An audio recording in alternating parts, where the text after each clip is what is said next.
Rakhial police સ્ટેશનના PSI MM Gadhvi તથા બીજા કયા 3 પોલીસ કર્મચારી વિરુદ્ધ પત્રકારે ક્યાં અરજી કરી જાણીએ।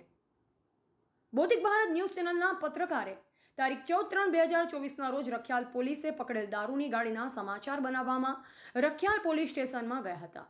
જે દરમિયાન રખિયાલ પોલીસ સ્ટેશનના પીએસઆઈ MM ગઢવી તથા કોન્સ્ટેબલ જયદીપસિંહે રિપોર્ટરને પોલીસ સ્ટેશનમાંથી કાઢી મૂકેલ।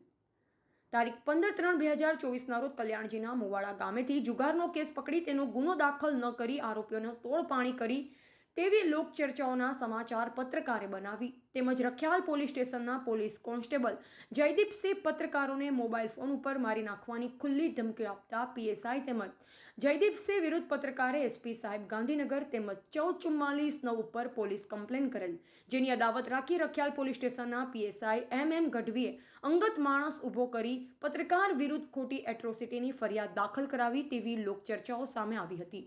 રખિયાલ પોલીસ સ્ટેશનના PSI MM Gadhvi, constable Jaydeepsinh, constable Anandbhai, Sureshbhai, constable Maheshbhai, Shivabhai વિરુદ્ધ પત્રકારે ક્રોસ ફરિયાદ ગુજરાત હાઈકોર્ટમાં દાખલ કરાવી તથા લેખિત અરજીઓની નકલ રવાના રેન્જ IG ગાંધીનગર, ગુજરાત તકેદારી આયોગ ગાંધીનગર, અધિક મુખ્ય સચિવ ગૃહ વિભાગ ગાંધીનગર, પોલીસ મહાનિર્દેશક શ્રી DGP ગાંધીનગર, મુખ્ય સચિવ શ્રી ગુજરાત સરકાર ગાંધીનગર, ગૃહમંત્રી શ્રીનું કાર્યાલય ગાંધીનગર, ACB અમદાવાદમાં કરી તેવી લોકચર્ચા ચાલી રહી છે। તો શું ઉપલા અધિકારીઓ દ્વારા આ કાનૂનને હાથમાં લેવાવાળા રખિયાલ પોલીસ સ્ટેશનના સ્ટાફ ઉપર કોઈ પગલાં લેવાશે કે પછી નહીં, તે ટૂંક સમયમાં જોવું રહ્યું।